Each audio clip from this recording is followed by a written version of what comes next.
Good morning. আজ সকাল সকাল আমি বেরিয়ে পড়েছি। বাইরে বেরিয়ে দেখছি এত রোদের তাপ, কে বলবে এটা কার্তিক মাস চলছে, কিন্তু প্রচণ্ড রোদের তাপ, ছাতা না নিয়ে বাইরে বেরোনোই যাবে না। আমি বাজারের উদ্দেশ্যে বেরিয়ে গেলাম, কয়েকটা জিনিস আনার ছিল। বাইরে বেরিয়ে বুঝতে পারলাম যে সত্যি কী রোদ।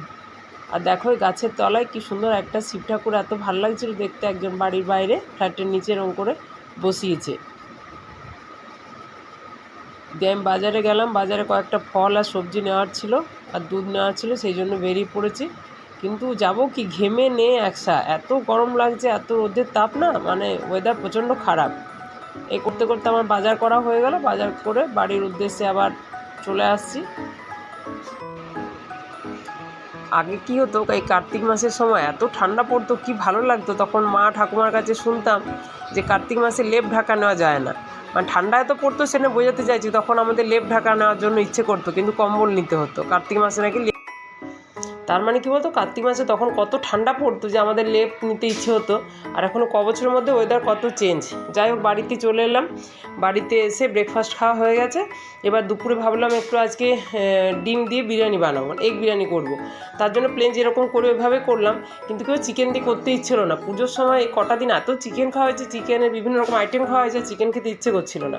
তার জন্য একটু এগ দিয়ে বিরিয়ানি বানালাম, কিন্তু হয়েছিল দুর্দান্ত। এখানে একটু হলুদের ভাবটা বেশি দেখাচ্ছে, কিন্তু এতটাও নয় কালারটা।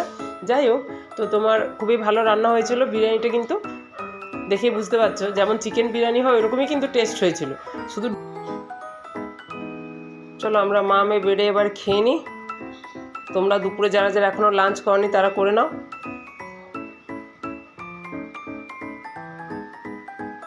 তার সাথে কি করেছিলাম বলে তো, জলপাই চাটনি করেছিলাম, আর ছিল রায়তা।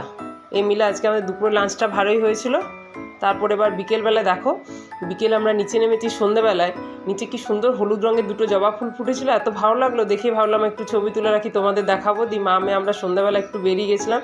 আমরা প্রত্যেকদিনই সন্ধ্যাবেলা একটু, আমার মেয়ে অফিসের ফাঁকে একটু বেরোয়, কিছুক্ষণ রেস্ট নেয়, এদিক ওদিক ঘোরাঘুরি করে, একটু যেগুলো বাজার দরকার সেই সব করে আমরা মা মেয়ে সন্ধ্যাবেলায় ঘুরে চলে আসি। আমার এই ছোট্ট ছোট্ট ভিডিওগুলি তোমাদের যদি ভালো লাগে, অবশ্যই চ্যানেলটিকে সাবস্ক্রাইব করে আমার পাশে থাকবে। সবাই ভালো থাকবে।